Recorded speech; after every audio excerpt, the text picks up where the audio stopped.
Load of bread.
Got it. All right. Wow, That that was was invigorating. amazing. Was that not amazing? Yeah. Have you ever seen River Dance on stage? That's Well, what it reminds me of. these gentlemen are just the best. That is the Gardner Brothers. The Gardner Brothers. Check out Yeah. their channel if you like great choreographed Irish clod dancing, which Yeah. I absolutely love this type of dancing. I think I it's absolutely do. beautiful. You know, it was the dancing that was sanctioned by the church, the Catholic Church. And you want to I know? never knew that. Yeah, this was sanctioned by the church. And can you tell why the church would sanction this? Hmm. That's a good thing to ponder. Why? Why? Well, because your hands, if you go back, let's go back again. Let me show you why. Hi, everybody. By the way, good to see Yes. you. Good to Taco see you. Tuesdays. Tacos are Irish. Are they? They're Irish I don't know. tacos. Irish tacos. Yeah. Anyway, take a look at this because the hands are not touching yourself or anybody else. Oh, I was thinking along those lines. So when it's properly done, your hands have to be by the side so that you are not touching your private parts or anybody else's private Really? parts. Oh, that does sound like something the Catholic Church would Yeah, so that come is up the with. reason. Yeah, so if you take a look at the hand movements, Yeah. the hands are supposed to be close to the body. Let's take a look one more time real fast.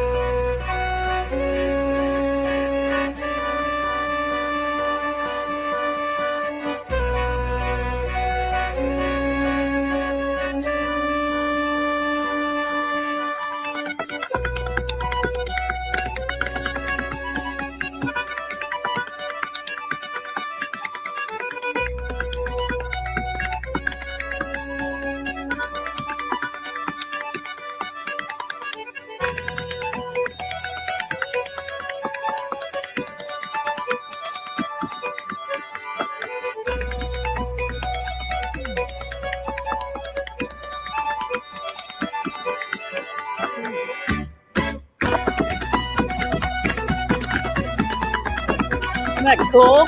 Yeah. Now they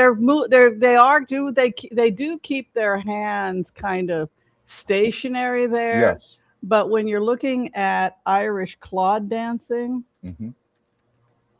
clog dancing, is that what they call it? Clog dancing. Yes. Irish clogging, the church said that the hands must be on the sides or you're not allowed to do this dance in the church. So if they wanted to dance in the church, well, you don't grab your missus and give her a kisses, right? Grab the missus and give her a kisses. Here's another example.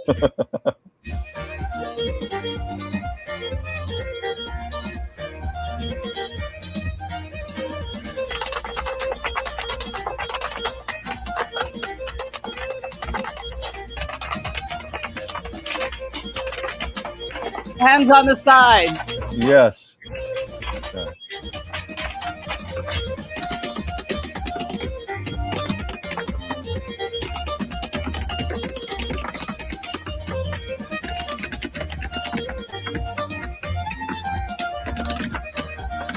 So that you remain holy in your thoughts. Oh, of course, at all times. You must That's remain essential. holy in your thoughts, indeed, and not touch your little privy or anybody else's privy, or even think about touching anyone's privy. God, no. Heaven forbid. It's impossible to not want to move and dance along with those guys and the rhythm. I want to take a clog dancing class. I don't even know if there's where you can find them. Would you like to learn? Well, usually at Celtic Scottish community centers, Scottish Irish community centers, they teach them. I did want to take it. We should take and it's all about the beat. Bump, bump, bump, bump, bump, bump, bump. I mean, I remember doing the basic two, two, two, two, two, two, two, two, two, two, two.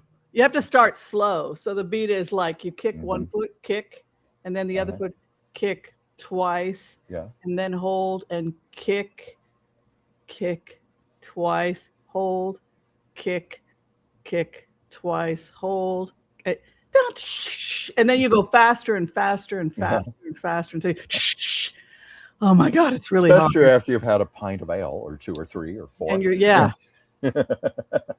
well, how was your weekend, my love? I'm choreographing a trip. As many of you know, we'll be out of the country for 2 weeks. We're leaving April 21st. Nobody will let me buy any tickets until Mercury retrograde, which I totally respect. But that's fine because I keep changing my mind about which hotel. Yeah, I think there's a reason for this. We need this time to plan the itinerary. I think we need to stay by the airport because I'm okay with that. Keep it simple. First off, it's cheaper. We get a shuttle and we can fly to Edinburgh. We can just from the airport. Well, I know from the airport. And you mean we're not going to flap our arms, Well, that would just be so much easier. And of course, we will be taking all of you beautiful people with us. Hopefully, Tawny will be with us. I know my good friend Francis will be joining us. Yes. And if we have time, we will be visiting the Cotswolds. We'll spend a couple of days in Wales if we have time. If not, we'll just do London, Edinburgh, Manchester, and the Lake District, which should be more than enough. I think less is more. Yeah. So 3 good locations, London, Manchester, and Edinburgh. Yeah, that sounds good. Sasha. We could take the train to Edinburgh, which is like really nice if you want to see. Or we could, but we're right there at the airport, and it only costs like £50 each. So for a one-way, and then take the train back. That's how I'm choreographing it. I kind of like that idea. Unless something changes, but I think we're looking at 3-4 days of touring in London. Get a good 3-4 days in. Got to visit the Tower of London. That is my favorite place. Have ourselves some proper fish and chips, and don't forget high tea. High tea. You know what though? I was thinking of doing it in Edinburgh. Or doing high tea in Wales if we get to Wales. Yes. And we have to do Sunday roast. Okay, I agree with you. We have to. And if we can turn it into a Sunday matinee in the pub with proper roast. Yes, you described this to me. Have you described it to the viewers? Yeah, so the history of theater in Britain, which goes back something like 700-800 years, it really opened up during the time of Queen Elizabeth. You're the actor, you know your history better than I do, but he'll correct me if I'm wrong. But of course I will. Yep. Queen Elizabeth that really opened up, Shakespeare in Love. She was the one that really created space. Oh yeah. But back in the day, Judi Dench. Yeah, so back in the day, there weren't a lot of places for actors to perform, and certainly not a designated theater if you were poor. And so the troupe would come and perform in the pubs. Yeah. So I'm that looking forward to that. and that was really the first theater. It was not Dinner these theater. right. It was not these big things where you spend 500 pounds or whatever, or how much, and you get to have the seats. That's all well and good, you know, Mhm. with the 1,000 seat theater. It's a proper, good, no problem. But really, when you're looking at the history of the majority of theater, it was done in small venues like pubs. Sure. Theater people would come in and then they would get a couple farthings and a free pint and a free meal. And Mhm. often a meal was included. So you would come in at the designated time, you would get 2 drinks and a proper meal. Mhm. So I don't drink. So when I paid I'll my, drink yours. but I've done this several times. But when I go in, they're like, "What's your drink? What do you fancy?" And I Mhm. always say, Milk. iced tea. And then everybody else is like, 7-Up. Guinness. And I'm like, iced tea. And then, I'll have a Dr. Pepper. yeah. And then right before the performance, they say, what would you like in a second drink? And I always say, cup of coffee. That's always my second drink is a cup of coffee. Mhm. And then they will give you some like toffee dessert or whatever. It's a set No, menu. it The sounds set menu. beautiful. Yeah. And the set menu is usually like beef, chicken, or vegetarian, vegan, which is usually a curry, Mhm. a vegetarian curry or a curry pie. And Yeah. so it's lovely. And Sounds lovely. the first time I did that was at King's Cross. You get off at King's Cross in London if you decide to do this, in one of the oldest theaters, the King's Theater, the King's Head, which has been performing for I don't know how many centuries, but Mm. that was the first place I had the pub theater. And my friend was a vegetarian, and of course she got the curry pie, and I got the beef pot roast, of course. Which, well, come on, 500 years to get the recipe right. Okay, all That's right. a way of looking at it. Okay, it was 500 damn year recipe. It was absolutely delicious, and of course, I had my Coca-Cola, and I had a Coca-Cola and Actually, a coffee Coca-Cola and afterwards. pot pie go well together. Yeah, so you can Something have about it. that You can sweet have and it. savory, you know? Yeah, you can Yeah. get it. And so that's what Yeah. I'm looking for. And I hear and I have seen that some of the best pub theaters in Manchester, believe it or not. Yeah. Well, you know, I love West End theater in London, as you know, but some of the best theater I've ever seen has been regional, like in Cambridge and in Oxford. I'm trying to think, Plymouth. I think Liverpool. I've been all throughout England before, like yourself, and I've seen great theater everywhere because it's more of the local culture, much more so than Yeah, American. I saw an amazing performance of Noel Coward in Manchester. Mhm. And at one point, and the actors, during the break, the actors come out and they'll actually walk to your table and say, "How are you enjoying the play so far?" And it's a very surreal feeling, particularly Breaking the fourth wall. You know? right. Well, it's during the 15-minute break. Yeah. Excuse me. And it's really surreal when it's Kevin Kline or something. Oh, how do you like that? And they're like, whoa. And they will sit down and have a pub. Oh, you're from Portland. Great. And then they will That's have a pub. terrific. But thanks for coming. And then it goes dim. And then, so it's a very bizarro and incredible way to see theater. Yeah. Well, I tried to get in with excuse me, the last night I was there. Tina Turner and John Cleese were performing in the pub. Wow. Excuse me. Tina Turner was performing in the pub? Yeah, with John Cleese Oh to my raise gosh. money for, I think it was the war, Kosovo refugees or something. But of course, everybody tried to get the pub tickets, and I showed up, and there was a long line in case anybody cancels, and I couldn't get in. But I had some nice conversations. Mhm. So if you're lucky, a lot of the time, you get, when you're going to those small venues, someone famous will be there performing, and that's really cool. Yeah. That is cool. All right. Well, why don't we turn the camera Well, around yeah. and say Let's hi turn to the everybody while I clear my throat. cameras around here. I'm still waiting on my next set of contact lenses. I hope Oh a my day will God. come where I don't have to put these on anymore. What happened to the contact lenses? Well, they're new lenses and it's a new prescription, and so they have to keep refining it. right now, she's increased, my optometrist is increasing the potency in one of the lenses for the reading. So it's going to create like a monovision where I should be able to read text better. But anyway, waiting on the lenses to come at the end of the week. So we've got Intuitive Kathy here. Hey there. Colleen Reagan. Gigi Pardo Lord. Brenda Rakestraw. The Sybil 5D. Vanita Nud 9648. Joel Tilson. Hey, Joel. Thank you, our wonderful floor director. Rock and Pony Lady. You came to watch my show yesterday. I really appreciated that. And yeah, you did too, Whimsy. Thank you. Thanks for reading. Oh, yeah. Yeah. Thank you for encouraging me to do more readings on my show. Let's see. Scrolling through the names here. Tarot by Sharona 262. Kimberly Canos 5610. I hope I said your name right. Please forgive me if I don't. Nancy Potter Johnson. That was pretty easy to pronounce. Raymond Di Pasquale.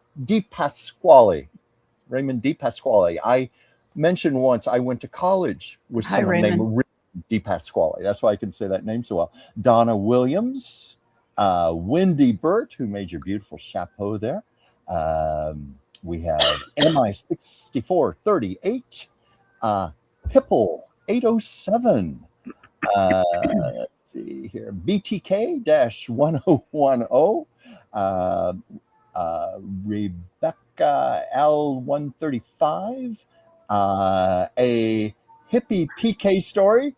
Wow. Well, we will keep saying hi to everyone as we go along. Becca. And of course, we thank everybody for being here as we welcome in beautiful St. Patrick's Day, and hope everyone is having a very festive St. Patty's Day to commemorate when, of course, St. Patrick drove the snakes out of Ireland. Yeah. 6th century, when overnight there were hundreds and hundreds of churches in Ireland. That was birthed by St. Patrick, who drove the evil spirits out of Ireland. Listen, have you got? We have got a book of the month that I am thrilled about. Chucky Poo. Yeah. People a little bit about our book of the month. Well, it's our wonderful book, The Kingsman's Gold by C.E. Flores. It's a wonderful tale of intrigue, of searching for lost gold and a web of happenings that come along with that. We were talking before about how there's a whole history going back centuries of people hoarding away gold, hiding their gold, and a lot of that was not recovered. And so it's out there to be found. Right. And he's a psychic, and he is a remote viewer. And the imagery that C.E. Lewis uses is absolutely incredible. And I thought it would be nice if I could read a little bit of this.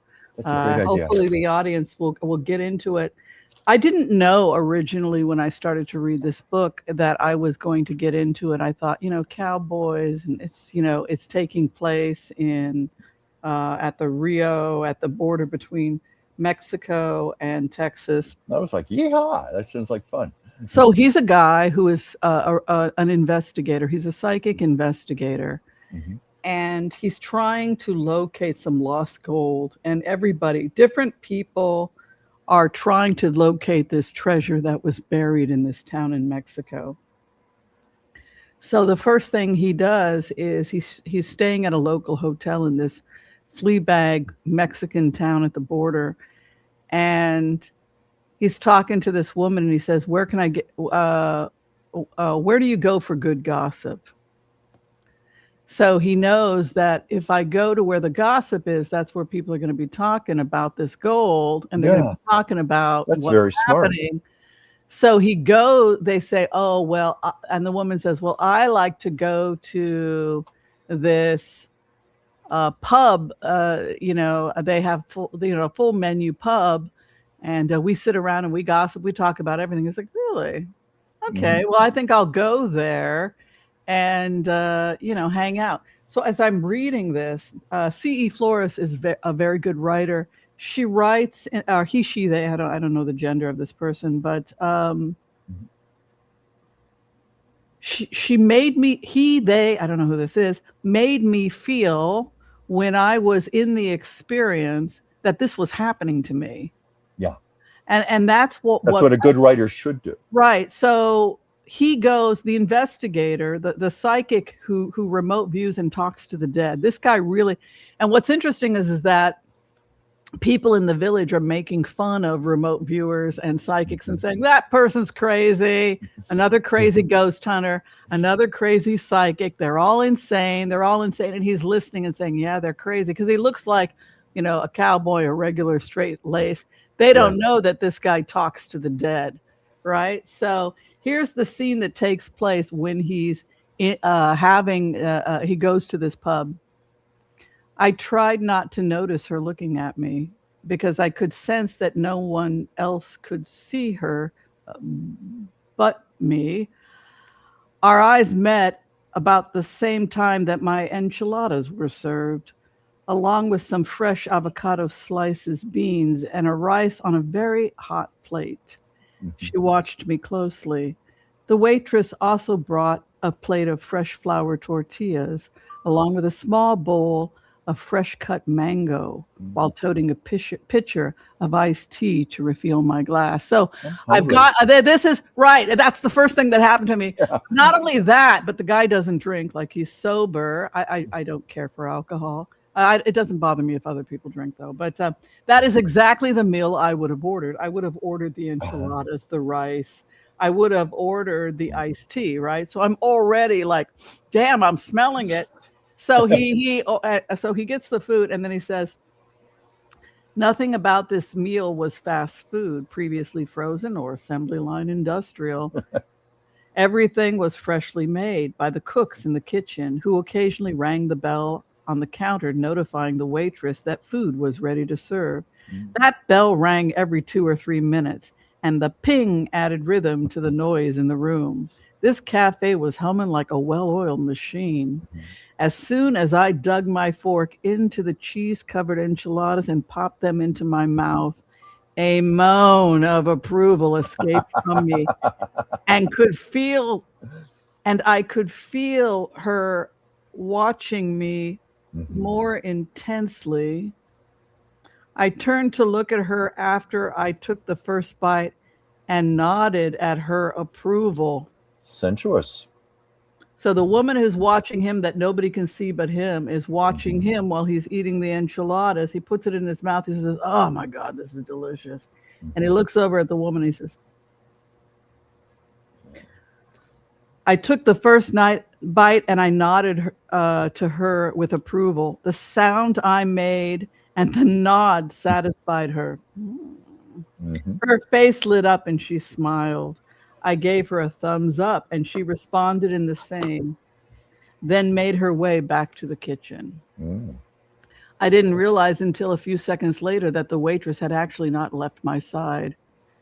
And she startled when she asked, is everything okay, senor? Like, who are you talking to?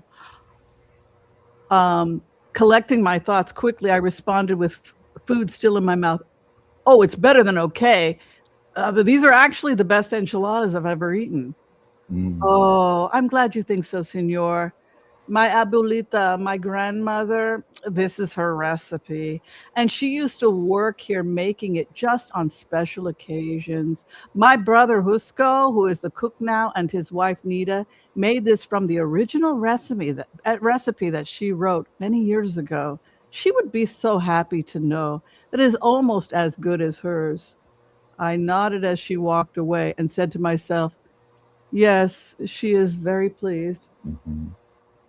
It was the grandmother. It was, my grandmother would be so happy that you like those enchiladas. Yeah, she's happy I like the enchilada. Like, it's just so well done. Yeah. This is somebody who loves to write. That comes across.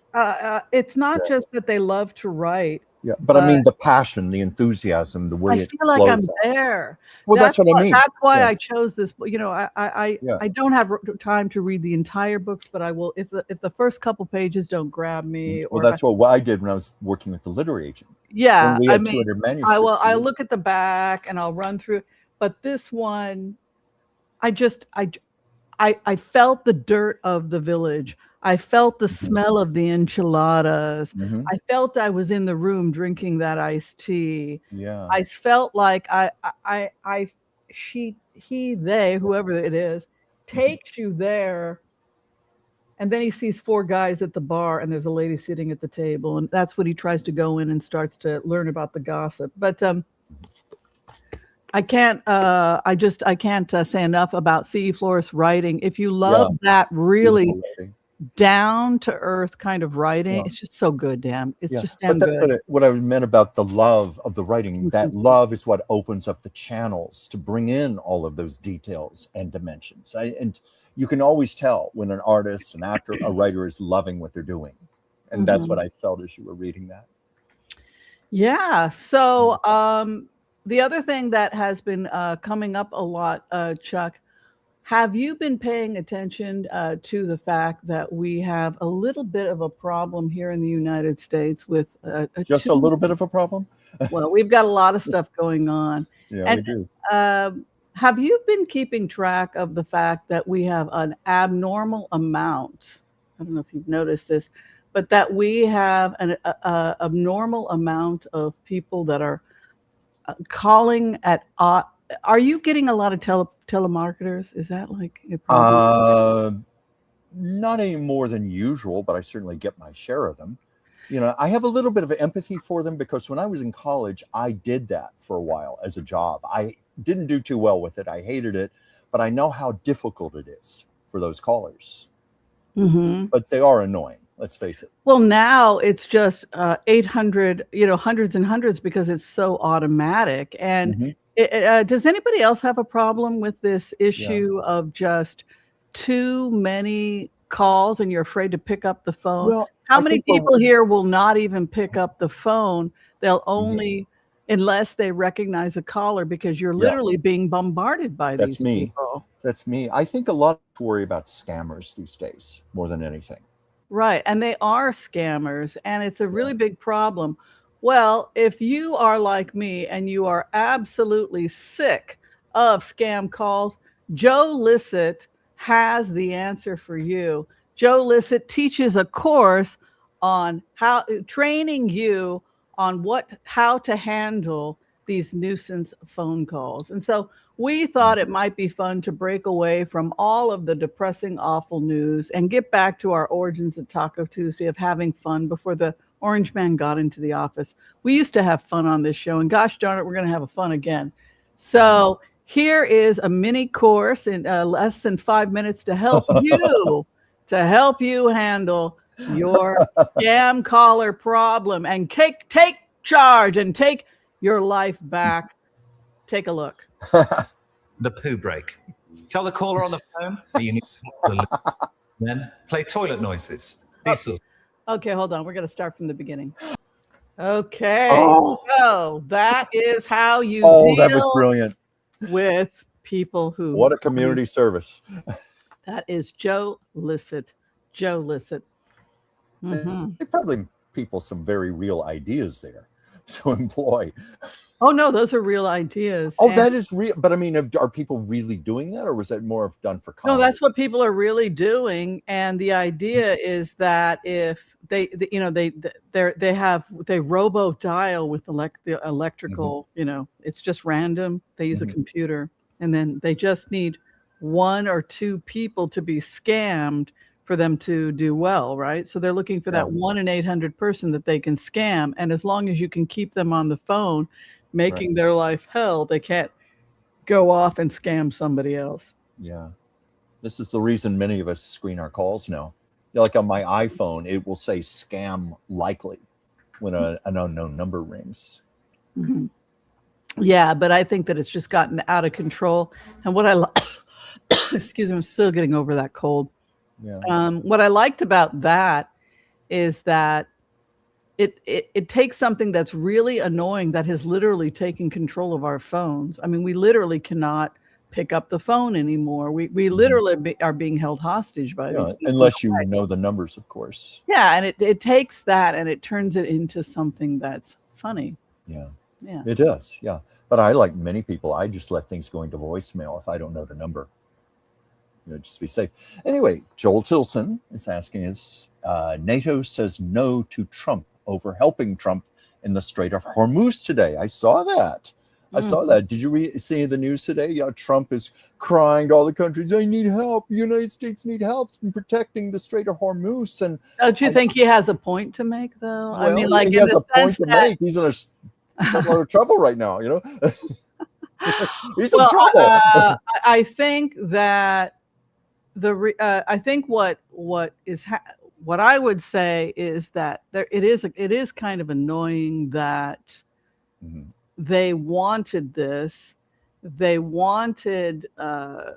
agreed to this, Mhm. but they don't want to pay for it. Yeah. Well, the official story is many of the country leaders are saying, well, you didn't consult us first before entering into this war. That's what they're claiming.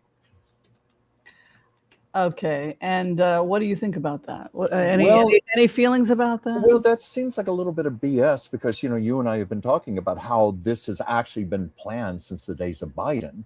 And I'm Right. sure other leaders knew about this. I think they're just trying to make Trump look really bad right now because I think most of the world's leaders want Trump the hell out of here. Right, Whatever it's gonna but take. the problem with that, Chuck, is Mhm. that it's dishonest. Well, yes, it is. Of It's course, it's dishonest in the sense that, oops, hold on, let me try and take care of this. It's dishonest because they all signed up for this, Yeah. and if you can't have it both ways. Yeah. If you, on the one hand, you say that you want this new trade route because you're thinking about all the money that you're going to get once we get rid of these lunatics. And so you can't help but ask yourself, what did you think was going to happen? Right. And you signed that deal. And I think that is the dishonesty here. Right. The dishonesty that I think the United States, Israel, was when you shook our hands and we want to be part of that trade route. We want to be part of that trade route. Okay, you want to be part of this trade route. Yeah, we're money. You're going to give me money. You're going to give me money. You're going to give me peace, peace, peace, peace, peace. Let's build Oasis. Let's build Oasis. Yeah.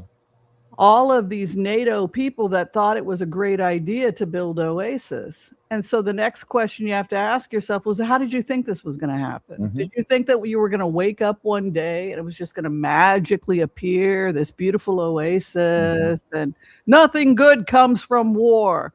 Well, if I were African American and my ancestors were slaves, I might be personally offended. In fact, I'm offended ever heard of the Civil War? Or the Second World War, putting an end to the Holocaust, right? So war is always the last choice. War is what you do when there's no other choice, right? Right. That's the way it's supposed to be. But you cannot tell me that everybody that was part of the Abraham Accords that started to include those NATO nations that said, we want that new trade route.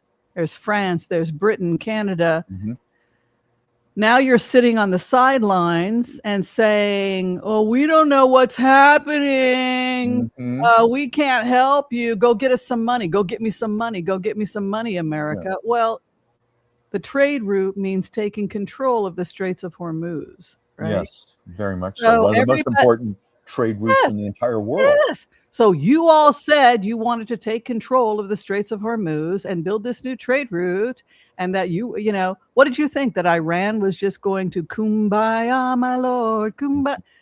They don't want to give up the Strait of Hormuz. They want to control, and then they want to take a piece of the pie, and they want to fund Somali pirates and the Houthi out of Yemen and the Taliban out of Afghanistan and the terrorists that are taking over Iraq, which is why the Iraqi government is so damn unstable. So there comes a point when you have to ask yourself, what the hell did you want? What did you expect? And what do you want? What do you want? You want to eat the cake, but you don't want to do the work so that you can get a slice of the pie. And I think it's dishonest. And it's as if they're saying, why don't you kill more people? Mr. President, go out and kill even more people. They just took out the head of the IRGC. Yeah, I saw that. Yeah, he's been taken out. Most of IRGC, most of Iranian leadership is gone, and now the troops need to come in, secure the area for the building of the new trade. Yeah. This is open. This is an open conversation. Everybody knows about the 5 phases. Everybody signed up for this, and Right. I guess what bothers me is the dishonesty. Oh yeah, yeah. No, I agree with you there on that. But I just get the vibe that they're trying to throw Trump under the bus. They're trying to do okay. I everything don't to mind make him them look throwing bad. him under the bus. Yeah, they're trying to humiliate him, make him look as weak and ineffective as possible. Yes, exactly. Trump has a whole history of doing it himself, but that's the vibe I get of what's Right. behind a lot of this. But I agree with you. It's very duplicitous because they've all known about this. Of So I course. got surprised. Yeah. You know, it looked good on paper, but you didn't expect us to actually get our hands dirty, did you? No. So I think we have to have that conversation if we're going to have an honest conversation. That's Exactly. all I'm saying. Speaking of getting your hands dirty, I keep thinking of all those leaders with makeup on their hand after shaking Trump's hand. He's a tool. He's a tool that they Yes, he decided. is. He's a tool. They decided to use him because they didn't have the balls to do it. So we'll have this lunatic. He's crazy enough to do it. You're going to take out Iran. Well, nobody else has the balls to do it. Okay, so if nobody else has the balls, we'll just use this lunatic, and then we'll. Oh no, you mustn't. Oh no, don't. Please stop. No. Oh no, 5 phases. 5 phases. Well, no, please stop. How long have they known? It got adopted. Well, they know how easy Trump is to manipulate. All you have to do is play up to his massive ego. Everyone knows that. Yeah, so this is how it's done, folks. You want that trade route. This is how you get it. These are the 6 phases if you want to build a stable trade route. With the 6th note, no, you will not be making a deal with Iran and Russia to normalize relations for that trade route. So I think that Putin is God, it must be terrifying to be Putin right now to watch this go down. Oh yes. Don't you think? I would just be. He's become evidently completely. I think Joel knows a little bit more about this than I do, but what a freaking horrifying! I would just be terrified because if they're coming after Iran, if they're taking out Cuba, then there's there is a bullet, a bullseye on my forehead. If I'm Vladimir Putin watching this. God, I just think I would be but they needed somebody crazy enough to actually go and do. Everybody was sitting around. We would love to do the Oasis. We would love to do the Abraham Accords, but Iran won't let us. They control the Straits of Hormuz. They use the money to slaughter and kill innocent people and enslave women, and slavery is alive and well in Africa because of these lunatics. They're still selling people in Africa. Oh, what can we do? Ho hum, another dead black child enslaved, and this kind of laissez-faire attitude sure would be great. And then maybe we need to put somebody in office who's crazy enough to do it. So that's what they did. They, Elon Musk, they stole a couple. Let this lunatic go in because he's crazy enough to do this. We need somebody to do these 5 phases, and then we don't want anybody to associate us with it. Okay, is the coast clear yet? Can we come out when they're sure that Iran has been completely dismantled, when they're sure that the IRGC is contained enough to where it's no longer a threat? Oh, I guess we'll just have to come in and establish a new trade route. Who knew? Who knew we were establishing a new trade route? Oh, my Lord. Oh, heavens to Betsy, right? Heavens to Betsy. It just pushes my buttons. What can I tell you? Yeah. So let the lunatic do his thing. And then we'll get rid of him in a couple of months and phase him out. And then, because we can't have him I feel when I go into this and you're just looking at this, correct me if you're seeing something different, but it just seems to me like the world leaders are using him to be the crazy one that takes out you did it. He did it. We're going to be able to take the Straits of Hormuz. Well, are you going to come in and help? Not yet, not yet, not yet. Are you sure everybody's dead yet? Well, no, we've got about 25% more on the IRGC to take out, and there's still some. Really? How many missiles? It's just, come on, man. Well, when it's all over with and when everybody's dead, then we'll come in and we'll establish the peace zone. And then we'll get the money and the $350 billion trade route and everything else. That's what it looks like to me. But if you guys see something else, sorry. I just think it's just that's what we were talking about, these phone calls that interrupt. I know. I tell every person I know, do not call me during this time. And sure enough. That was spam, wasn't it? No, that was a friend who just was calling me, and I told him not to. So I had to decline it. I apologize for that. Putin's closest advisor has disappeared in the last few days. Do you know anything about that, Whimsy? I know the phases, but I don't have security clearance. I was just the person, one of the data collection people that the IDF is using to build this thing. I am one of the data collection. I guess we can officially say that now. But it's I have no security clearance, so the hard part is in making the 5 phases happen.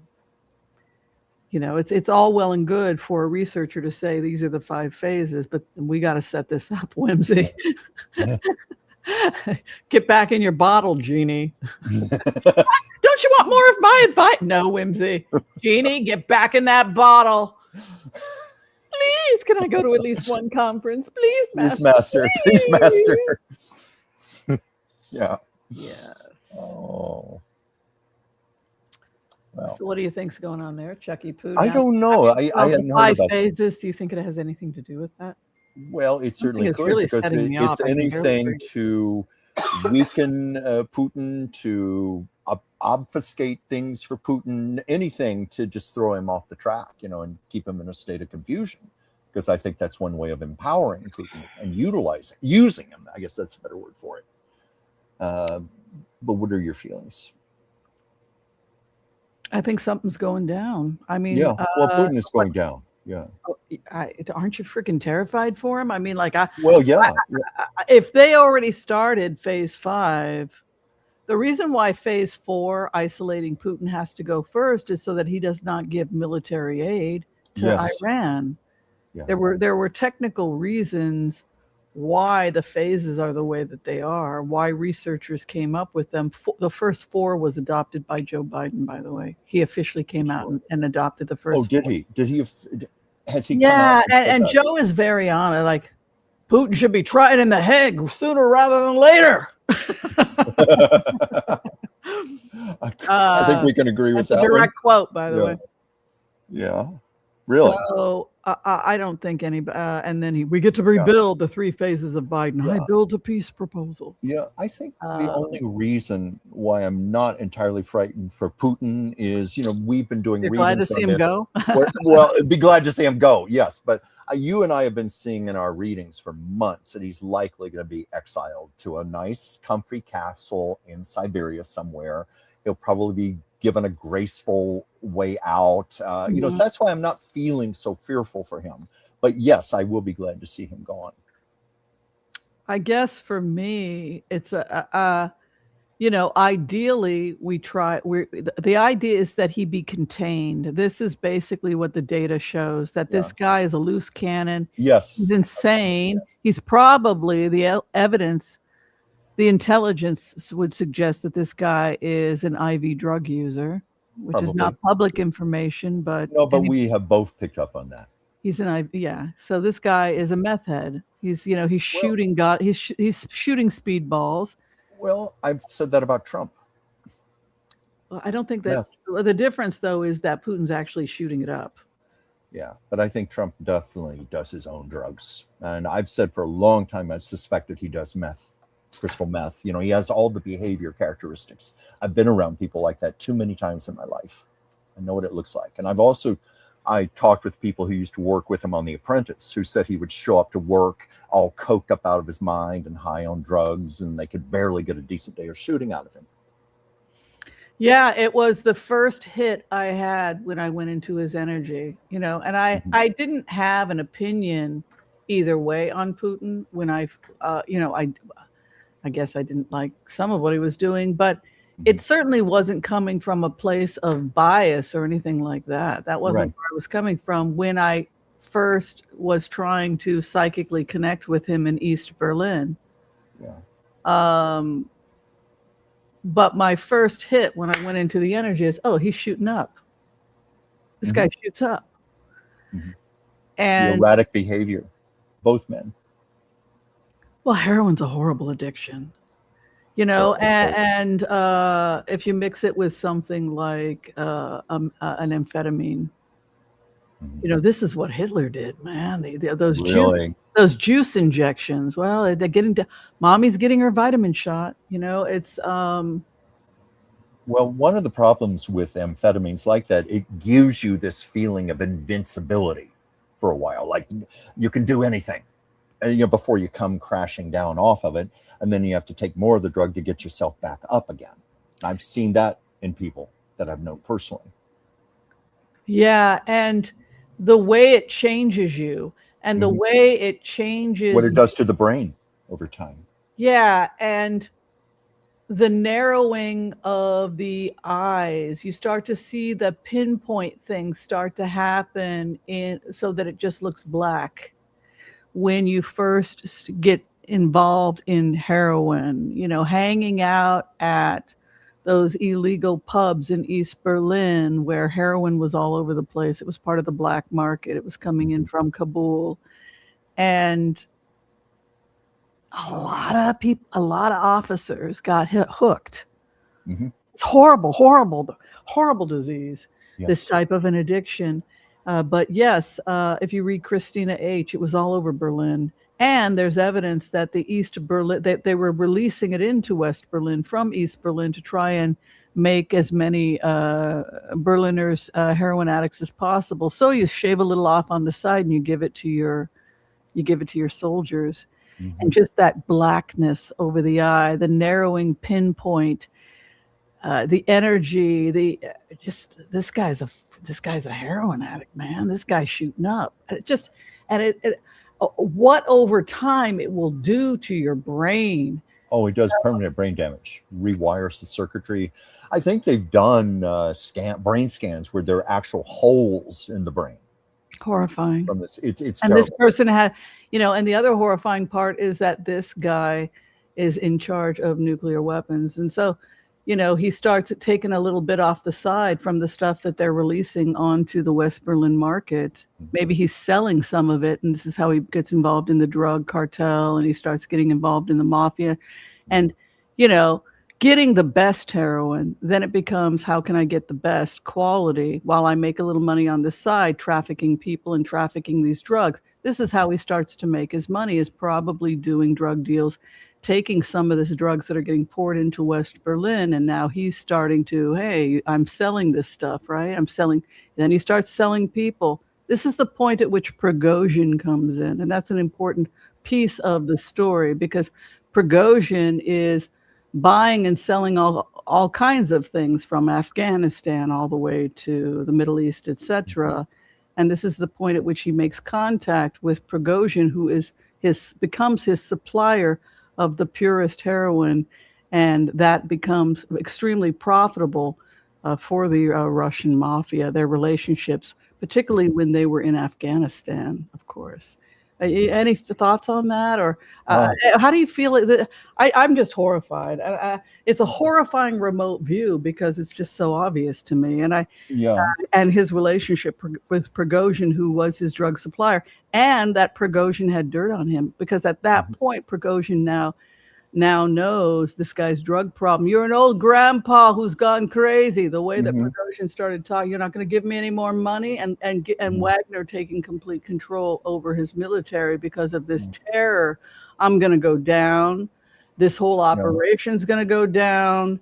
He's going to out me for shooting up, for being my supply. And at that point, when he has to cut Wagner off and say we can't afford you anymore because you bankrupted our military, that's the point at which Prigozhin declares war on him, and the point at which this guy owns me.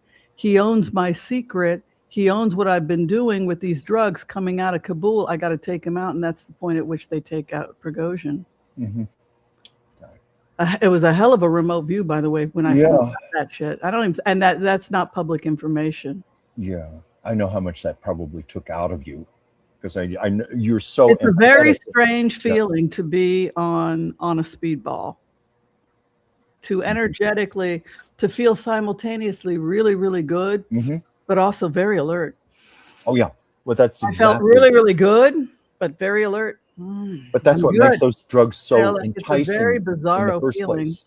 Yeah, people, because I had a roommate, frankly, who was a crystal meth addict. I've known friends. I have a friend whose daughter died from this. You know, I've seen the horrors of it firsthand, but I see how people initially get hooked because it makes you feel so invincible. It makes you feel so on top of things. Some people say it even makes them feel more That's why you need the heroin to go with it, to give you that good, everything feels so good while I'm alert. And initially it works in the beginning, it out. But that's where the addiction originates. Wow. The downfall. Almost always there's a huge downfall. Well, I think we've been here long enough. I think we should go ahead and do the empath prayer. We had a few people asking, so we should absolutely no problem. Yeah. We're doing an extended today because it is St. Patty's Day, so we'll stay a little bit longer today. Yeah. If you need to run and use the restroom at any time, we can. Haven't done that yet. There was only one show where I was here squirming a little. Oh, I'm sorry. Always let us know. The audience, I'll be honest, we were doing our book interview and I didn't feel it was appropriate to get up, but I was here like, oh my God, I should have gone to the bathroom before the show. Oh, always do that. I always do that because I've been in that situation also, and we're live. One time I actually got up and went to and people could hear me flushing the toilet. It's like, I gotta go. I do not care, baby. I gotta go. I gotta go right now. Oh my God, you're reminding me of a story. Lana Turner was doing a stage show once, and she had on a clip-on wireless microphone, forgot to turn it off, and during a break in the middle of the play went to the bathroom, and the whole audience could hear all the noises, including the big flush. We're all just. It is what it is. We're human. Oh yeah. All right, everybody. We're going to get started. We can do the empath prayer if you'd like to receive a healing at this time, or you know somebody else that would like to receive a healing.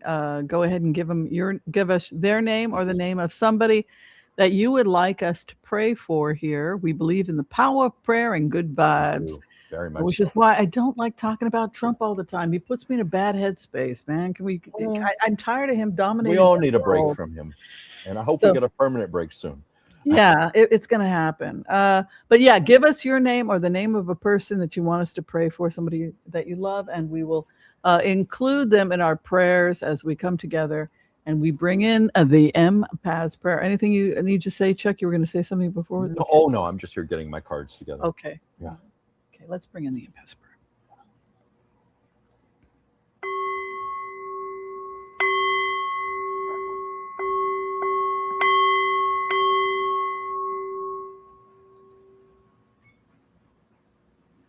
Okay, I want to call on white light protection for myself and this community as we ask permission from Spirit to access the Akashic records.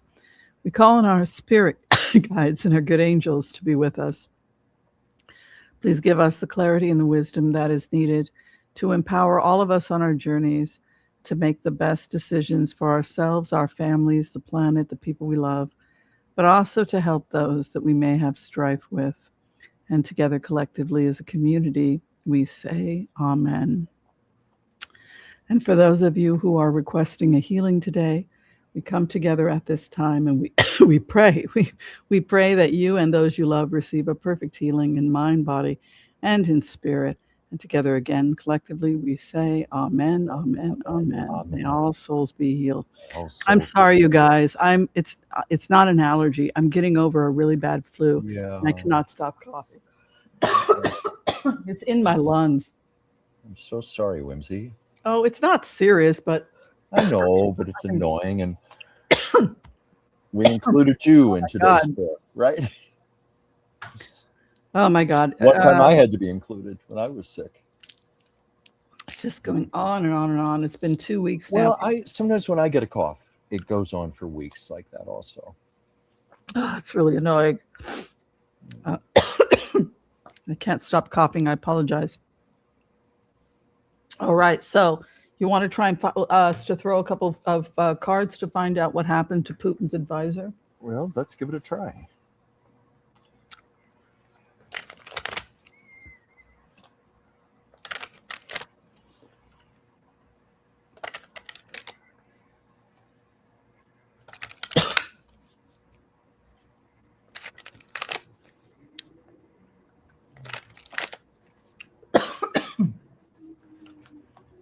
Should probably get some cough syrup.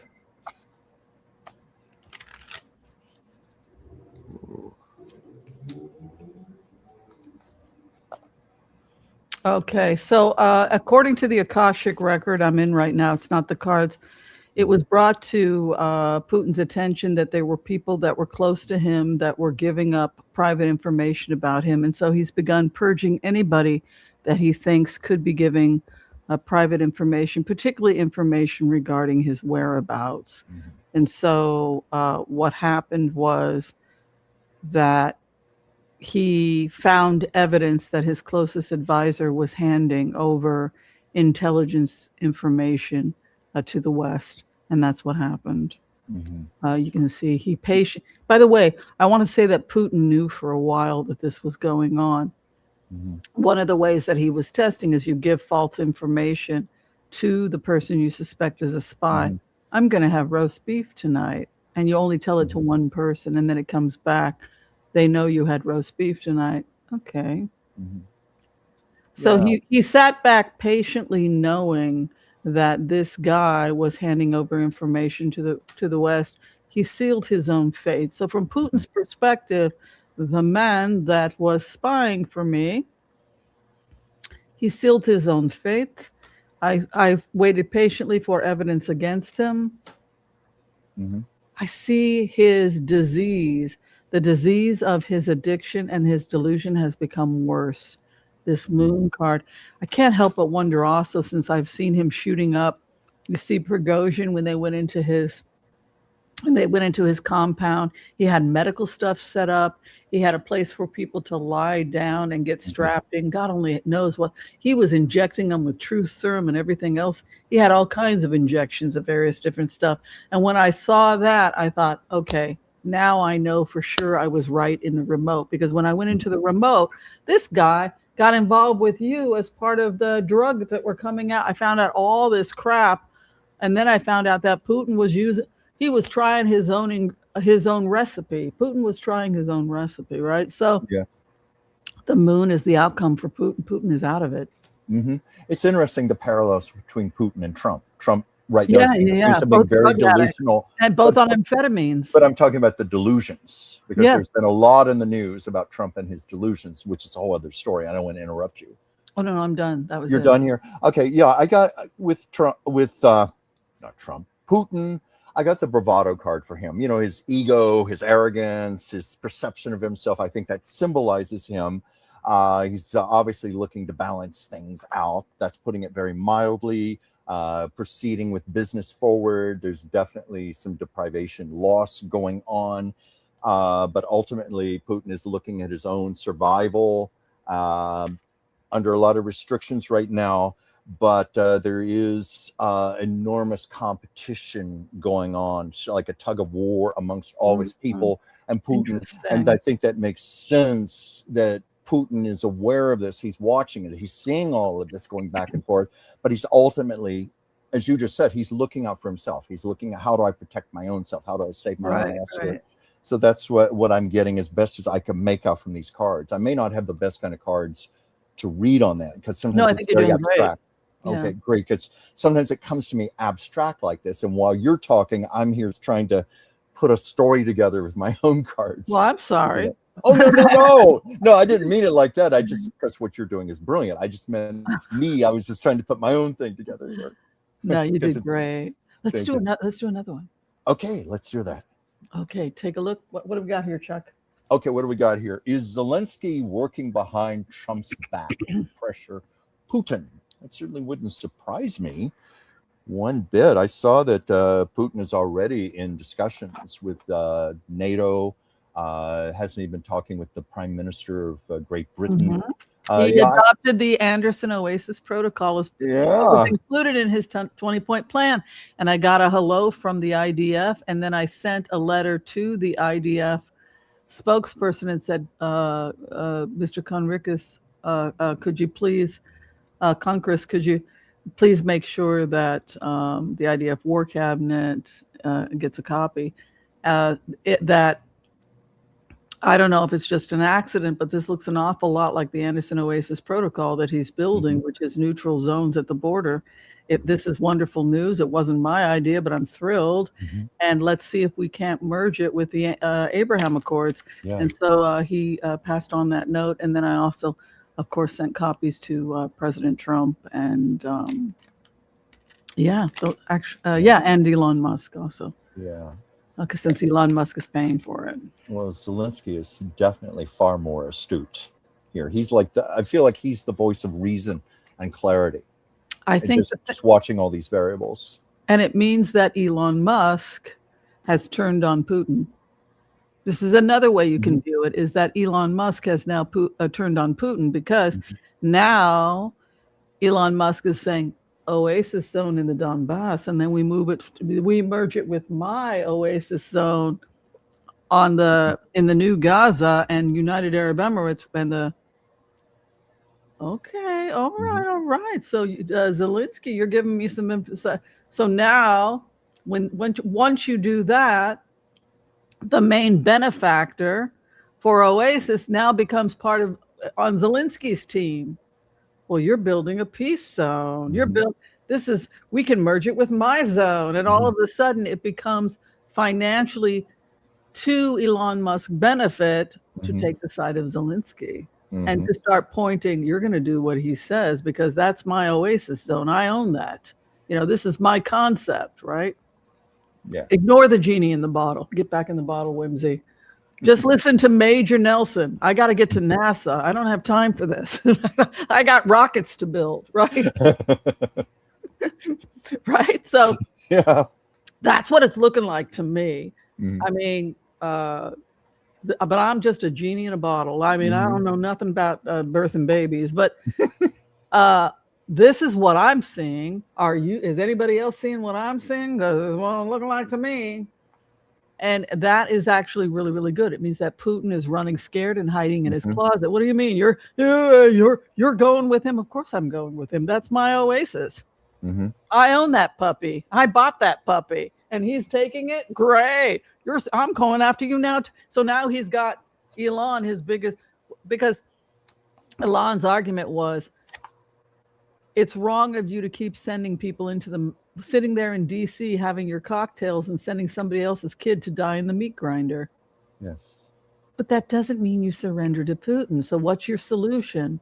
Solution is the 20-point plan that Zelensky created with an Oasis zone. And then, eureka, they can merge it with the Abraham Accords and my trade route in the new Gaza. I'm liking this if I'm Elon Musk. And I'm thinking, well, damn, that's the pressure that I need. That's going to put pressure on me to go after Putin. So now Putin has lost his biggest advocate, Musk, because Zelensky's like, hey, let's do some business. Oh yeah, you like Oasis zones? Yeah, I'm building the new Gaza Oasis zone. Well, I'm building an Oasis zone too. Well, come on, Dan, we got to work together. And all of a sudden, Putin's like, what the hell just happened here? What the hell did you people just do? Why is Elon talking to Zelensky and the fall of Iran and the fact that the 5 phases is now public? Damn straight Putin is hiding in a closet. Yeah, he's becoming increasingly isolated. Let's take a look. Okay. Zelensky working with Trump. Well, working behind Trump's back, right? You said with Trump. Zelensky is working behind Trump's back to pressure Putin. Okay. I don't know if I would look at it like that. It's more like the billionaires are in charge, like Musk, and they're the ones that are pushing the buttons. But let's take a look. Let's see what we find.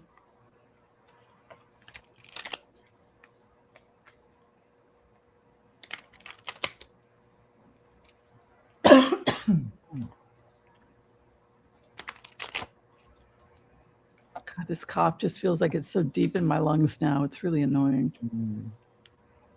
So sorry. Mm.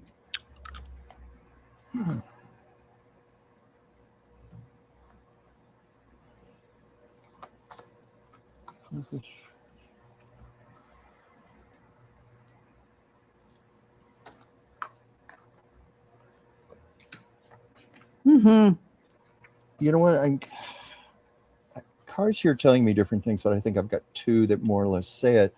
Zelensky is very much in his purpose, very like laser focused in his purpose. And a lot of that in pressuring Putin is to ensure that Putin is put into solitude. That's what I take from that. I think those two cards say it more than all of these others I have here. I know your tarot will go into far more detail, but I feel like that's the ultimate thing. Zelensky wants to get Putin put away. Where Zelensky is at right now, heartbroken, betrayed by the United States, right? He's heartbroken. Yeah. He wants to put this behind him, the Queen of Mhm. Pentacles. Russia, Six of Wands was winning, and then they get pushed into a treaty, Six of Cups. Yeah. Hopes and fears that money, loss of money and support, and being betrayed. A great celebration or armistice is coming. Two of Pentacles, questionable whether or not they'll be able to pull it off. I think they will.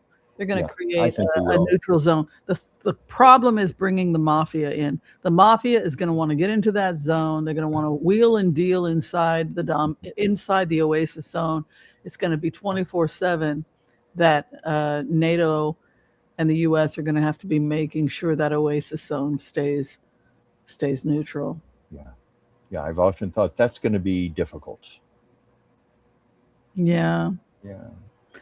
Wow. What'd you see? What did I see? Well, that's just what I saw right there. That Zelensky is very, very focused in his purpose, and part of that is to neutralize Putin, to make sure that he's put away in that castle in Siberia or whatever they want to do with him, but get him off the world stage, get him out of the way. Just give him a bunch. Send him a nurse that can appease him. Yeah. Load him up with as many drugs as he likes. He won't know the difference. Putin's half insane, half gone on drugs as it is. They're all on drugs. All these because there's nobody there to say no to them. It's like what happened to Michael Jackson and Prince. A bunch of sycophants. What do you want? I can get you any drug you like. It's somebody. If people care about you, they create boundaries for you, and that's the problem with Elon Musk. That's the problem with Putin, and that's the problem with Trump. They can have any drug they want. Yeah, you don't surround yourself with yes men. It's very dangerous. It is. It's not good for the mental health. If you care about somebody who's rich and powerful, you set that you've got to be they will get rid of the people that set boundaries, that say you shouldn't be on ketamine. It ultimately leads to almost anyone's downfall. If you read biographies of world leaders, famous people who surround themselves with people who don't dare tell them no, they usually die. They have a tragic downfall in many cases. Somebody's screaming out there. Someone's screaming out there. Oh, how Mercury retrograde is that? He got kicked out of the grocery store. Oh, dear. Anyway, is Vance on the outs with Trump? Oh, that's my own feeling is I think Trump feels very threatened by Vance. Oh, I think yeah. Trump is extremely jealous of Trump because, as we have been saying for months now, Vance is being groomed for the job. This is going on behind the scenes. I think it's an open secret in Washington. Vance is going to be president. Trump is going to be out. Trump is clearly very threatened by this. So, because I think Trump has been trying to downplay Vance, hasn't he? I can't think of specific examples. Yeah, but the other thing is that once they finish this whole thing and the Strait of Hormuz is secure, why keep Trump around? It's over. Yeah, we've said that. Yeah, once they have extracted everything they need to get out of him, he's going to get thrown under the bus, much like Trump has done with everyone. If I was one of those people signing that peace deal for that new trade route with the Abraham Accords, and I wanted a piece of the pie, if I was Maloney or any from Italy or any of these others, and once this nightmare is over and we secure the area, once we can make absolutely sure that the Shah's son is installed, and the And area. not a cardboard cutout. Yeah, not well. The cardboard cutout is the mullahs. So the mullahs are, he's probably dead or in serious trouble. But Yeah. Didn't you say? Oh, I didn't mean to interrupt you, but didn't you say in one of your readings you were getting that he is alive, but he's a vegetable right now? He's in very bad shape in a hospital somewhere. According to, well, he was at a meeting that his father was at. Mm-hmm. Several mullahs were at, and I think his wife and kids were there. So everybody died but him. Mm-hmm. So if everybody died but him, that the blast was big enough to kill everybody but him. That's another way of looking at it. So what kind of shape is the guy in, if he's alive at all? Mm-hmm. So there are reports coming in that he lost a leg or two, that he's so he's in no shape to, if he is alive, to come out and say hi to everybody. Right. Yeah. Very suspicious, and they were literally putting out a cardboard cutout. Yeah, and then it came out that he was gay, that he was going to Los Angeles, trying to get help for his sex problem because he couldn't get an erection with his wife, and he was taking Viagra so that he could perform with her.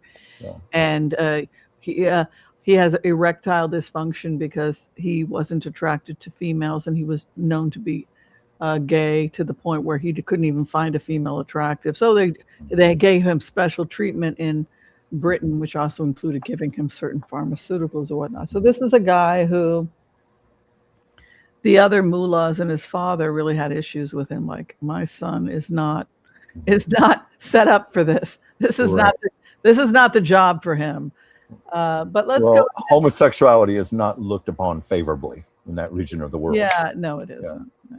No. Okay, let's take a look at if Vance is going to. What the relationship is between Vance and Trump and what the future will be. You know, Charlie Kirk's widow, he's strong, he's handsome. Trump is just sitting there. Well, I'm strong, young, and handsome. Not anymore, babe. You're living in the 80s. It's like. Well, maybe in his delusions. Right. Which a lot of it's been going on right now. But Turning Point and Erica Kirk, it's all about praising Vance and building up Vance. Yeah. He's certainly not doing what VPs are supposed to do, which is hide in the closet and disappear, which is what Kamala did. Kamala Harris. Exactly. Disappear. Don't even touch a pen. Don't even hold a pen. She just had to sit there. I'm a little nothing. I'm just the VP. And, no thanks for that. I mean, she came out really heavily against him and said, how do you expect me to lead when they see you putting me in this situation? You don't have just sit back and learn, girl, learn. That kind of attitude didn't help her when the elections came by. Not at all. It made her look weak. Yeah. And now she talks about this in her book. Right. Yes. And now Vance, but that's not the case with Vance. Vance is over at Turning Point with Erica Kirk, and he's the star of the show. So it's going against that idea of stay in the closet or lay low. Yeah. Whoa. Got one card here. It's interesting.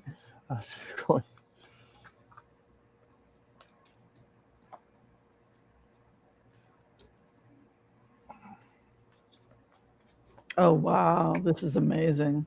May I go first? Of course, please. I'm still pulling some cards here. Huge fallout between the two of them with a tower in the house. So he has broken with Vance. I don't keep up on the gossip, but there's tension between there's tension in the East Wing and the West Wing. There's tension in the West Wing with this guy. The tower. There's the house. Literally, the house is in pieces because they're putting a bulldozer to the White House. Literally. That's a good observation. Yeah. But there's a tower here, and the House of Opposition is the presidency. So that the issue is the presidency. The House of Opposition is the presidency. So it's going to be my seat pretty soon. Bye. We're getting rid of you, old man. You old drug addict. Your seat warm for you me. Flatulent drug addict. You creep.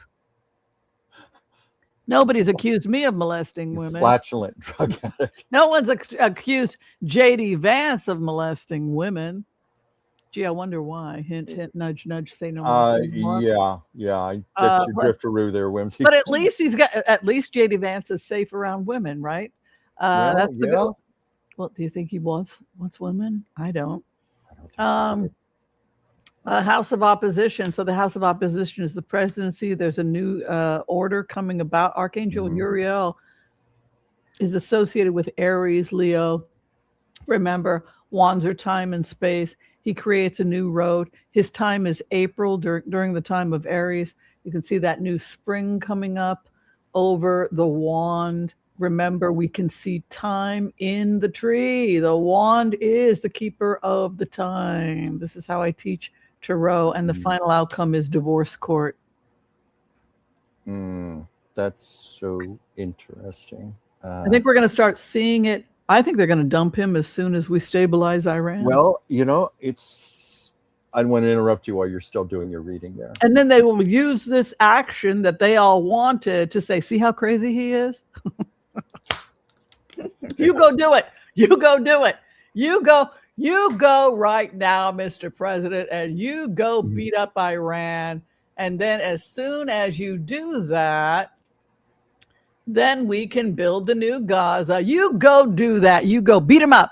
You go beat him up. Go smack him around. Yeah. You go first. You go first, Mr. President, and we'll be right behind you. We'll be cheering you on. We'll be right there helping you take the Straits of Hormuz when we build that new trade route all the way to the new Gaza.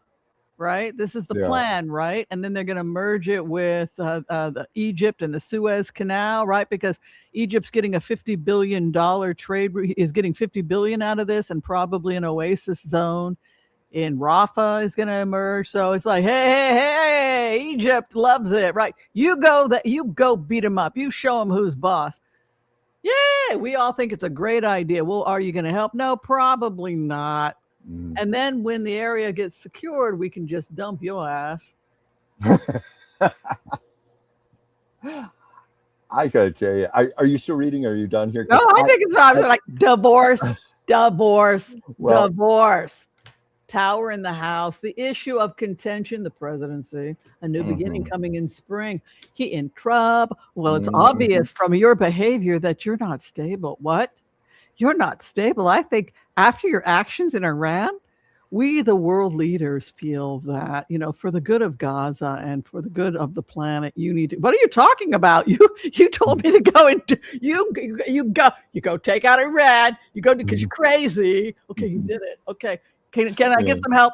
Are they all dead? Oh, they're almost okay. When they're all dead, then they're gonna get rid of. That's what it looks like. Sorry, that's what I'm saying. Yeah. Well, I mean, I had a myriad of things here because I feel there's a lot of complexity to a seemingly simple question. But his first part, I got some cards on Trump. He's obviously scared for his very survival right now. He knows there's a lot of loss going on. He's in denial about it. But ultimately, there is death and despair coming. And by death, I mean the end of his presidency. That's what I mean by that. Not a literal death. But in regards to Trump and Vance, this is the one where you heard me go, I gasp a little. I got the competition card, the tug of war between the two men. Yeah. The self-esteem card, that's Trump's fragile little ego.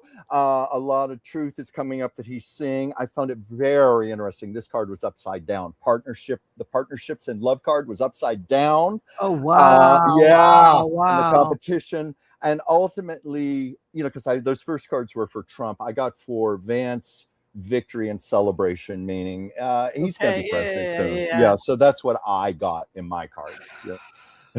I'm not thrilled about a Vance presidency, but I have nightmares over this wingnut president. Well, I mean, and he's still mentally unstable. I know he's terrifying. He's getting increasingly delusional. Did you see that thing today where he claimed that he spoke with a former president who thinks what he's doing is so wonderful, and I wish I had done to Iran what you did?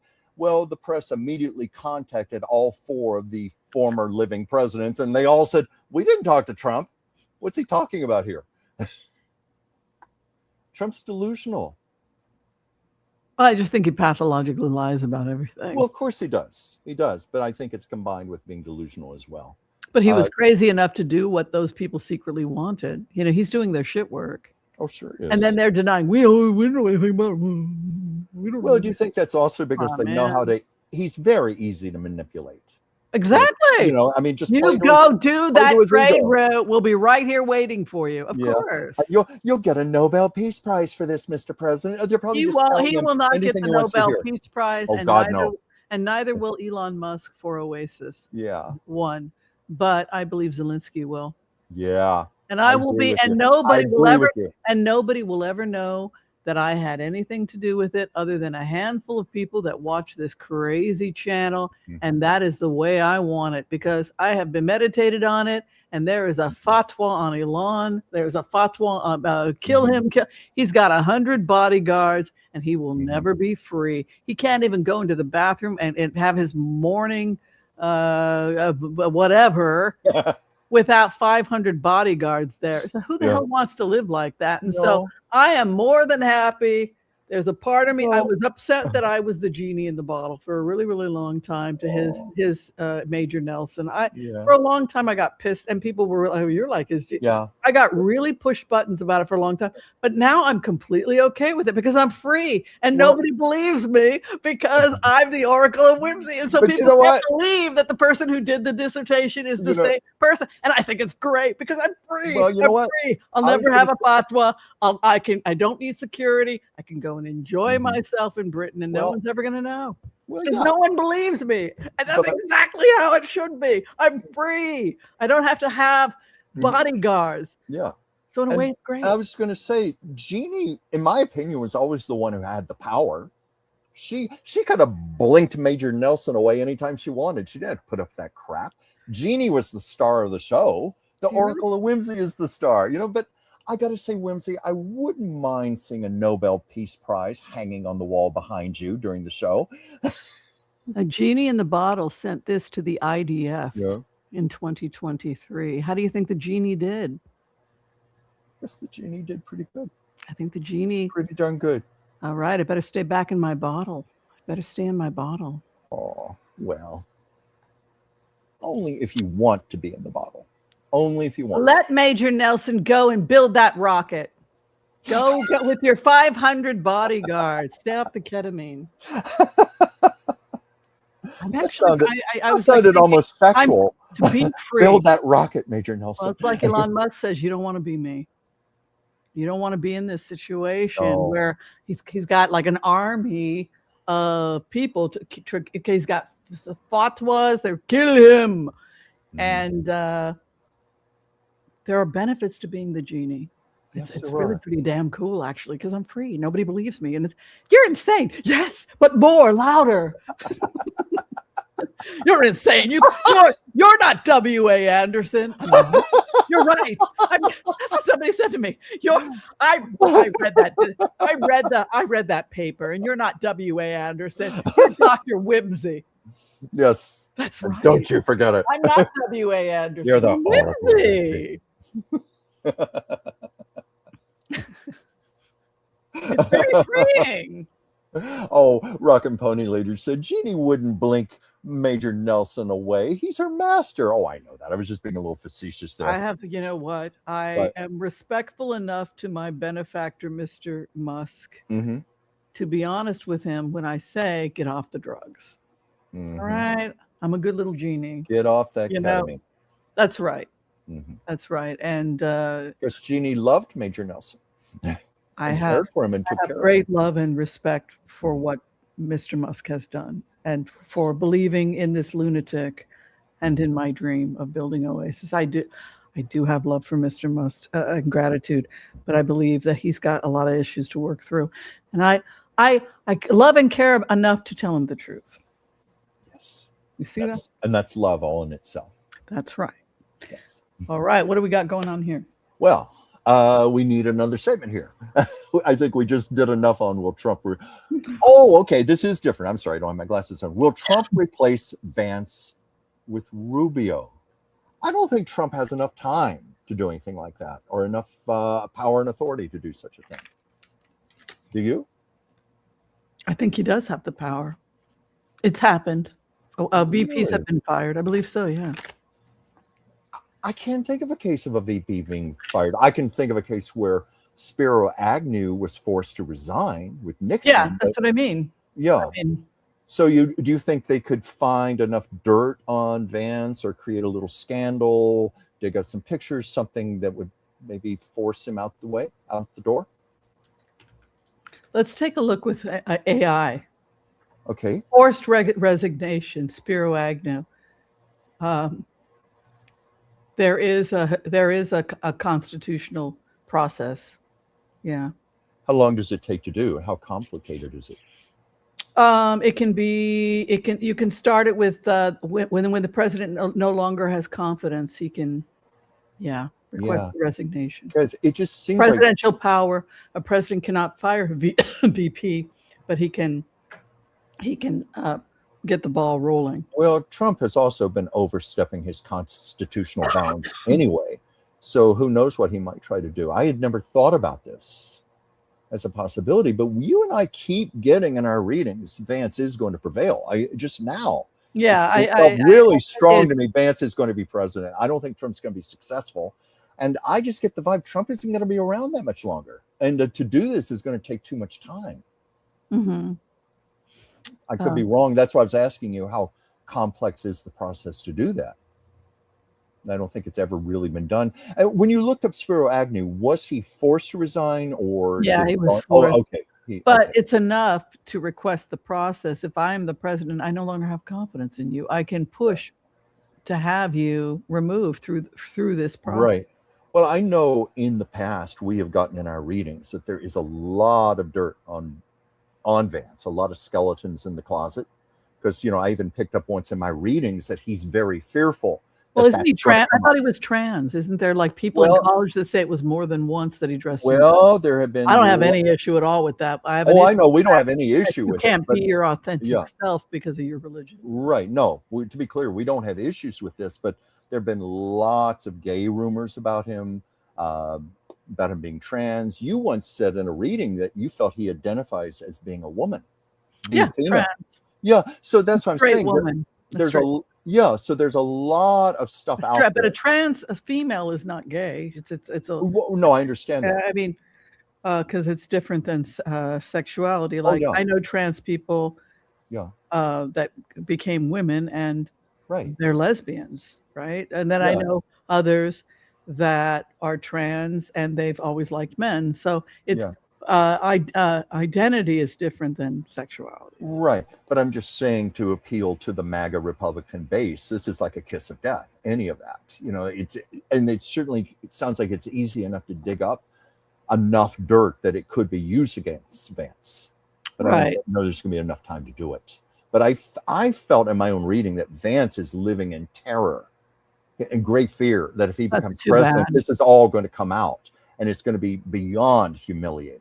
But I think some of his people from college, where'd he go? Yale? I think that there were people that say that he's done lap dances and stuff. They go, bro, that guy's done that more than once. Like he drunk and he's doing dances and dressing. Yeah. I mean, like again, I don't care. I mean, I don't care either. He does use makeup. I mean, like, yeah, I don't care either. But I just hear I've heard rumors there's like videos of him having gay sex, that type of thing, like really, really devastating stuff that could just destroy his political career.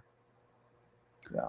Well, what happens in college, people do crazy things. I know. They drink, they do drugs, they try things, and personally, the whole purpose of college is to try stuff, right? Well, personally, I am grateful. I went to college when the internet did not exist. There was no social media. People did not have iPhones because. Did you ever find yourself in shocking situations like, whoa, I had no idea this guy was into that or this girl was into that?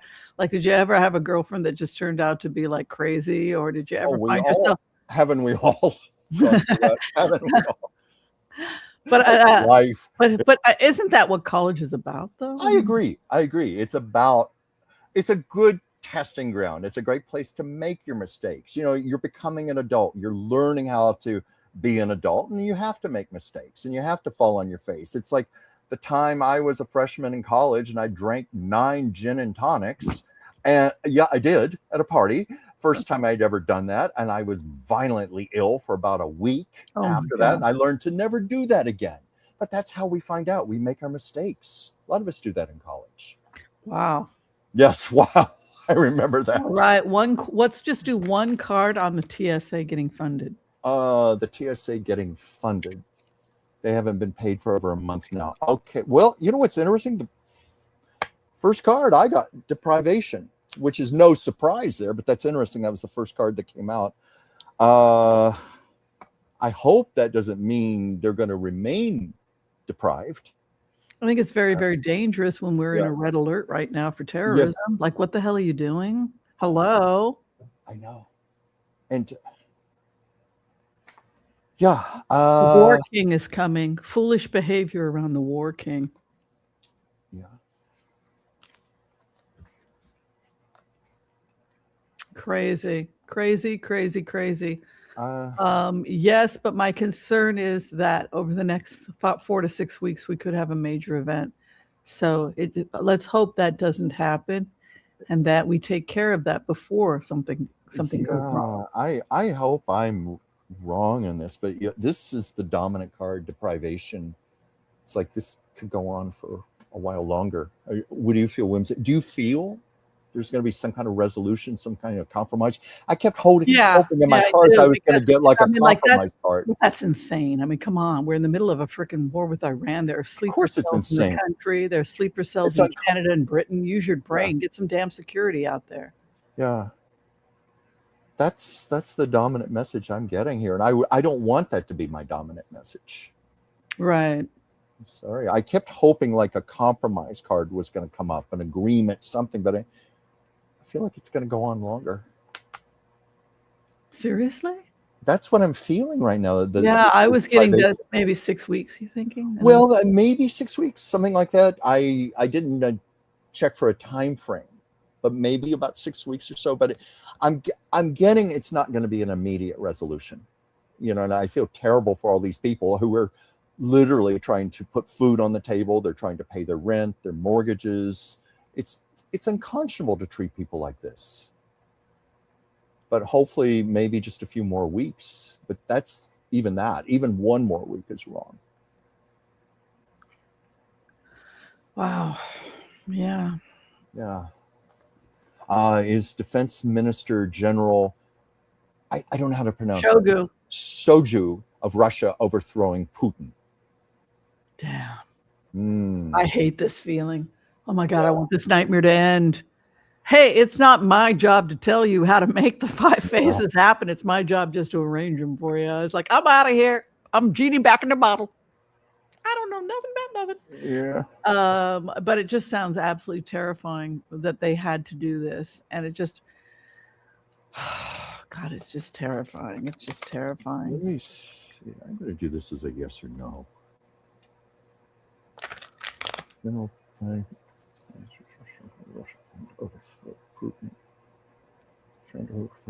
I'm getting a maybe on that. I'm not getting a firm yes or no.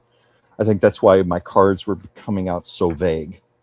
My feeling is that Putin underestimated the loyalty of his servants, and their loyalty is to Russia first and foremost. Yeah. And when they pledged their equivalent of allegiance, they're saying in this remote, it was to Mother Russia. We genuinely care about our country. Some of us actually give a crap. Some of us that are in the Duma, we care about what's happening. And we are starting to see the difference between loyalty to him and loyalty to the country.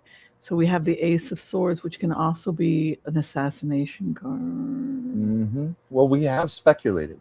There are a lot of people who want to assassinate Putin. You know what this card reminds me of? The assassination of Caesar.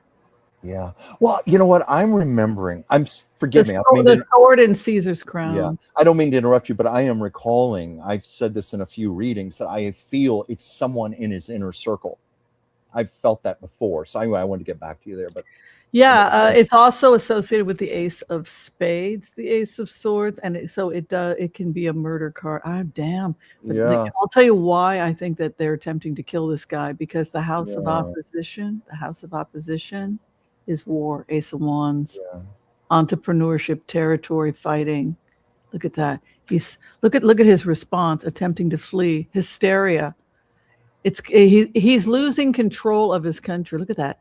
Mhm. Run. Where can you run to? With a handful of people that still believe back to Siberia. Look at this fear of, and the thief. And here's the other thing.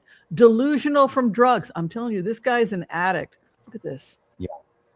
Well, I just want to say quickly that these type of drugs can make paranoia more pronounced. Ooh. Yeah, it's not good. And that is an assassinate. That doubles as an assassination. No, it doesn't card. surprise me one bit. I've been saying I feel the same thing for Trump. Trump and Putin seem to mirror each other, because I've always felt it's going to be within Trump's inner circle also. So I'm not saying necessarily assassination, but his being brought down. Or it could be several within his circle. And now this is confirming also with Putin within his inner circle. They have the closest access. Yeah. Wow. You won, and then we'll call it. Yeah. So We're kind of we did 2 hours. We did close to 2 hours. We'll do one. did more. we? Did Yeah, we do close to 2 hours? Hour and 40 minutes. Hour and 40 minutes. Yeah. This one, Orban out next month. Elections in Hungary in April. I think so. It's possible. Yeah. Let me see here. I'm going to do that as a yes or no. Is Orban out next month in? Okay. What I did a yes or no with the pendulum, and it's not a firm yes. It was in that maybe, but it was leaning heavily toward the yes. Like it's close to being yes, but it's not decided yet.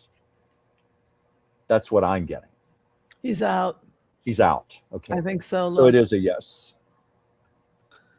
Leaves, hopes and fears, 3 of Cups, and final outcome. No, not a war crime, not yet. No official. Civilians die in war.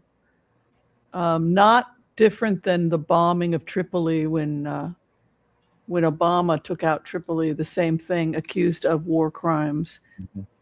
Particularly when the fall of the U.S. embassy in Tripoli, which had them grilling the State Department, Hillary Clinton, for 11 hours. Yes. Right. Yes. So we've been here before. You could argue war crimes when we were bombing the Houthi rebels with drones in Yemen. Or drone strikes in Kabul, which killed a lot of innocent people. So probably not going to be viewed differently just because we don't like this president. If we got away with that, if we got away with entering Pakistani airspace and taking out Osama bin Laden, then we probably are not going to be able to get him on that. No, I think instead plenty elsewise to get him. There's plenty of other things we can get. Plenty of other things like to remove Trump, but I think that Putin's days are numbered. I agree with Joel Tilson 100%. I think Putin is extremely paranoid. Joel is so on this. Joel is like you. I know you're a big history buff because I've had conversations about the presidents and stuff. Yeah. But boy, Joel, he just knows the inside out, everything that's going on in the war and Ukraine. He just is on it, man. We have the best floor director, Don't we? He's incredible. I don't think we would be able to function without him. I mean, he's like the person that holds up our cue cards. I always think about the floor director on SNL. Teleprompter. He's been there for like 30, 40 years, their floor director. Yeah. Holding up the cue cards. So Joel does that. He holds up our cue cards. And it just makes Joel, man, you're just the best. Thank you, Joel. We really appreciate you. Should we do one more? Why not? Why not? Trump and Vance having differences over the Iranian war, will this result in Vance being removed? No. No, we've already more or less determined that. That's a good thing to ask. But we're just getting, it's too strong for both of us that Vance is going to be president. Yeah. Yeah. And everything's going to come out when he's gone. I agree. Well, Chucky Poo, we've come to the end of the show. Have we come to the end? Yes, I had a really good time. I hope you did as well. I did too. I think we were on an hour and 45 minutes today. Mm-hmm. Yeah, well, it was. I knew that it was fun. It was fun. It was Patty's Day. We wanted to have a Patty's Day show. Yeah. If you are enjoying your corned beef, then I think that's great. Only thing I have is some Trader Joe's Irish soda bread in my kitchen. I was going to eat a piece of it here on the air, and I forgot to bring it with me. Oh, well, I'm staying home. I don't want to be in the traffic and the crowds. I don't drink. Yeah. So what am I going to do? Watching a bunch of other people get drunk? I've got the hat. Could be fun I've got the green hat. I realized I couldn't wear it because it didn't match with my green screen, so I never wear it. But I never thought about that. Your whole head would disappear, you know? Right. That's what happened. So I stopped wearing. I'm actually craving pasta. I've been eating pasta the last days. I love pasta. I bought some really expensive Italian Parmesan online, the Regina or whatever it's called. I bought like a quarter of one of those things for like $35, which seems like a lot of money, but I sliced it into smaller and froze it, and now I have enough Parmesan for the entire year. Oh my gosh! Cheap stuff. It's not that cheap crap. Yeah, and craft. It's not. No, this is from Italy. Real thing. Yeah, it's worth it. You can live frugally and eat really, really well, but if you get something like a small thing of, like 8 ounces or whatnot, and then slice it into 2 ounces, so that I had several of them, and then I put it in the freezer, and then I just take one out and I grate it, and it just elevates your meal, and it doesn't cost. It's not particularly expensive to just have a good quality Parmesan in the house, and $35 of Parmesan is going to last me a full year.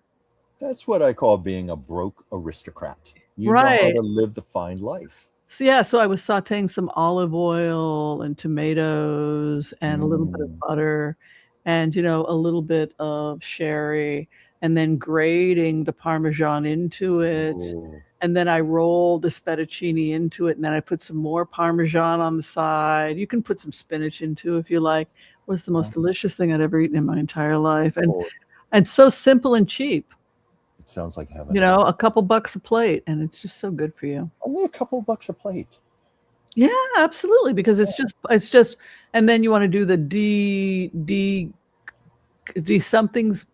Supposedly there's good pasta and there's bad pasta, but you want to go with the D Greco's or whatever, the one when you go to the store. So that's the one I had. And they have the weird shaped noodles and things, so I like to try different ones. It comes from Italy. I had that, and I had the imported a Parmesan, and it's not expensive to just really level up your food, level it up. Made me think of something. It was one of the readings I did, a private reading, and she was trying to reconstruct her Italian grandmother's pasta sauce recipe, and she could not quite get it the same.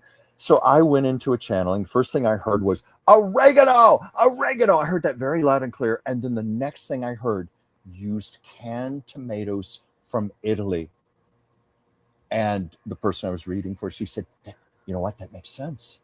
Regional tomatoes, canned tomatoes from Italy. Maybe that's the missing ingredient. So I don't know if she ever tried it or not, but I heard that loud and clear.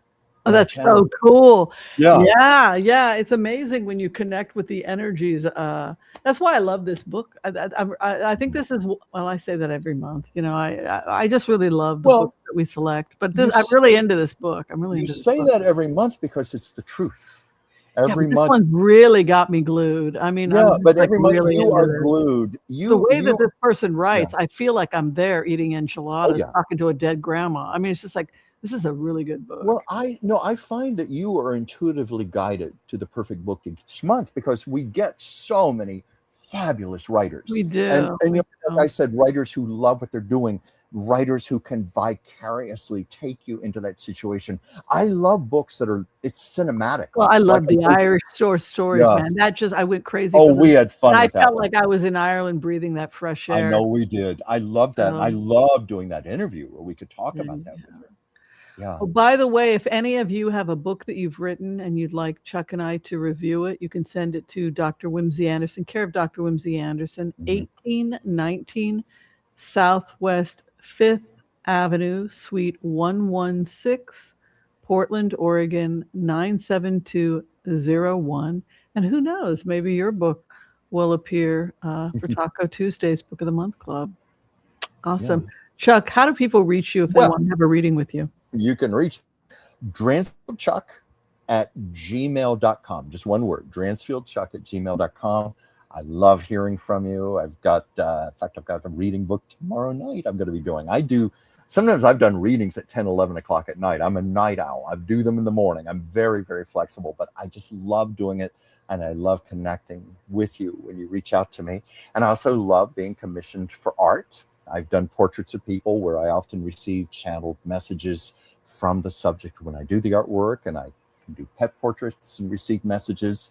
So hit me up. And also I have... You forgot the best part, that you're a licensed naturopathic physician's assistant. Yes, I am. Thanks to you, California. dear Whimsy. This amazing woman trained me. You have the patience of a And saint. life, yes. The patience Oh, of a I know saint. you did. He did. He could be so humble. He did great. Oh, He had the challenge. The point is that you can do a medical consultation. Yes, I can. For your patients, Yes, I and can do that. you have prescription rights Yes, I do. for natural means. Thank you very much. You're very. Thank you for. No, passing thank the test. you. He Thank got a you. 98%. What was it? 100 questions. 120 questions. questions. He got 2 wrong, and he was upset about it. Yes, I was. I'm a perfectionist. And then we had a pizza party. Yes, we did. Yes, we did. The boss of the company, Mhm. after he got his license approved, we had. Mhm. No, it was that night. It was when you passed your exam. Yes, it was. We did a pizza party for you. I remember. Yeah. It was really awesome. It was great. That was quite an achievement. Yeah. But I still give you credit for that. If you could, He's, I do. he did But, great. but anyway, and I also, of course, have Chuck's Captivating Chronicles, my channel, Chuck's Captivating Chat on Mondays, 5 p.m. Pacific, 8 p.m. Eastern. And yesterday, I had so many of you coming over to my show. You too, Whimsy, and it was a lot of fun. I did some readings on there. You've been pushing me in that direction to do more readings on my own show. And I was going to say, Whimsy, how do we reach you? But I see we have a message here from Gigi Pardo Lord. My journey with you has been a mystical, experiential, enlightening, and wonderfully enjoyable. You are a great intuitive doctor, teacher, and entertainer. Thank you for a great ride. Oh, what a sweet thing to say. And it's true. It's so true, Whimsy. And of course, thank you, Gigi, for those lovely words for this lovely lady that I love and admire so much. Oh, you guys are too sweet. Even when I'm in a cranky mood and I'm like sick as a dog, You're I'm trying to cranky clear mood. this bug in my lungs. All right. So if you need to reach me, a naturopathic doctor, I do medical consults. I am a medical intuitive and a reader. If you need to have an appointment with me, you can book me through Booksy. All the information is below this video. All right, we are out of here. Be kind to all so that all will be kind to you too. God bless. Peace out. We'll see you next time, everybody. See you next time. Thank you. Happy St. Patrick's Day. Happy St. Patrick's Day. Go out and kiss somebody. Bye. Bye.